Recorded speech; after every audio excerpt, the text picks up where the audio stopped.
Hello and welcome to the 258th episode of the Hot Issue।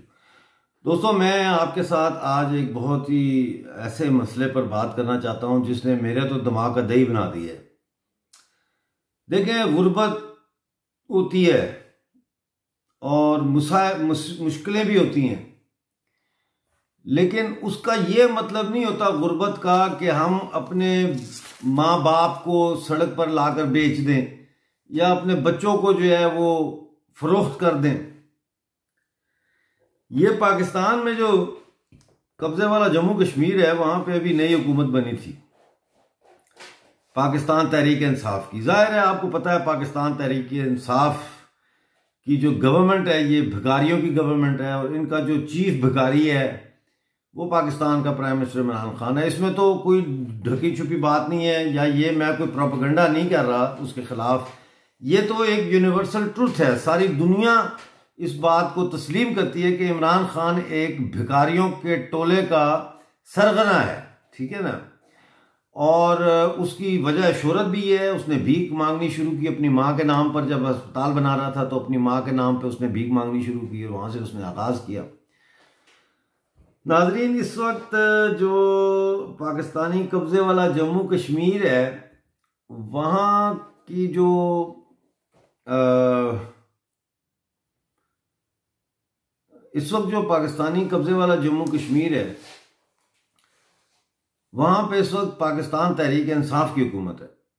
और उस हुकूमत ने ये अजीब फैसला किया है अपने खजाने को भरने का, यानी ट्रेजरी को भरने का, कौमी खजाने को, कि उन्होंने ये कहा है कि जितने भी जानवर जो स्ट्रे हैं, यानी कि जो आवारा फिरते हैं, सड़कों पे घूमते फिरते हैं, उनको गिरफ्तार किया जाए, पकड़ा जाए, उसके बाद उनकी ऑक्शन की जाए, यानी उनको नीलाम किया जाए और उनकी नीलामी से जो पैसे आएंगे वो कौमी खजाने में जमा किए जाएं। तो ये नौबत है आ गई कि अब सड़कों से जानवर पकड़ पकड़ कर उनको कसाईयों के आगे बेचेंगे और उस पैसे से जो है वो कौमी खजाने में डालेंगे और ये फिर मामलात जो है सरकारी वो चलाएंगे।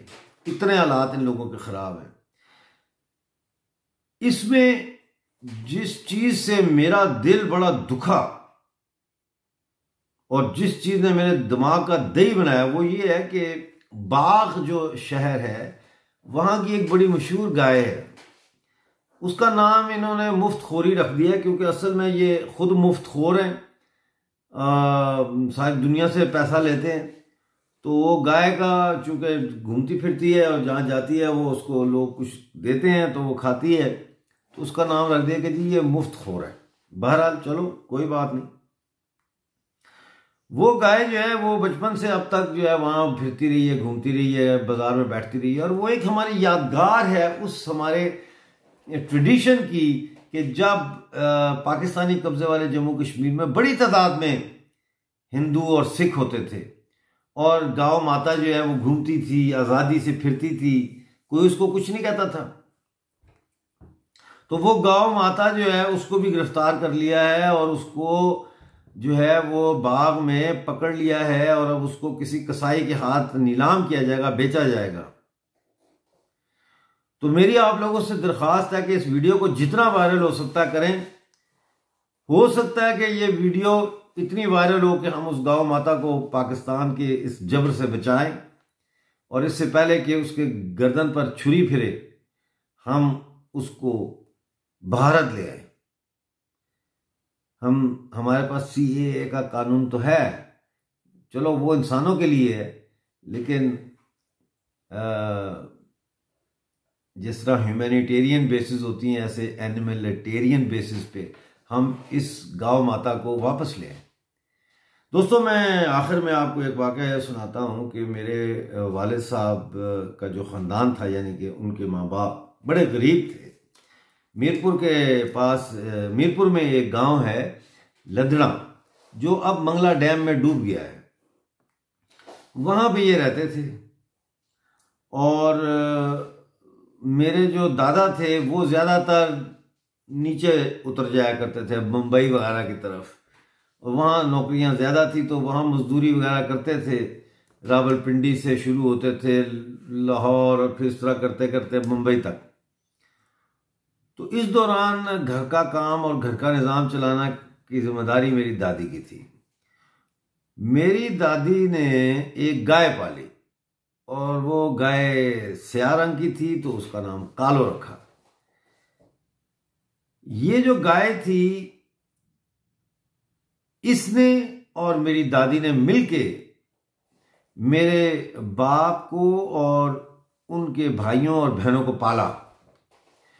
क्योंकि मेरी दादी उस कालों के दूध से मक्खन भी बनाती थी, पनीर भी बनाती थी, और जाहिर है वो दूध भी पिलाती थी बच्चों को, और रोटी के साथ वो पनीर और रोटी के साथ वो दही खा के तो अपना पेट भरा करते थे। तो मैं एक दफ़ा का वाक़या है कि ईद आई, तो मेरे वालिद बताते थे कि ईद आई तो उस पे लोगों ने कहा कि अब कालो तो बूढ़ी हो गई है, ये दूध नहीं देती, तो इसको अब कुर्बानी कर दो। तो मेरी दादी ने कहा कि मेरे बच्चों की दो माएँ हैं, एक मैं हूं और एक कालो है, हम दोनों ने इनको पाला है। सर्दियों में जब मेरे बच्चे सर्दी से ठिठुरते थे तो मैं कालो को कमरे में ले आती थी। एक ही कमरा होता है गांव में, सारे उसी में सोते हैं। तो मैं कालो को कमरे में ले आती थी और चारों तरफ कालो के मैं बिस्तर डाल देती थी, वो चरपाइयाँ, बीच में कालो, और कालो के जिस्म की गर्मी से मेरे बच्चे जो है वो हीट लेते थे और वो सर्दियां ऐसे गुजारते थे।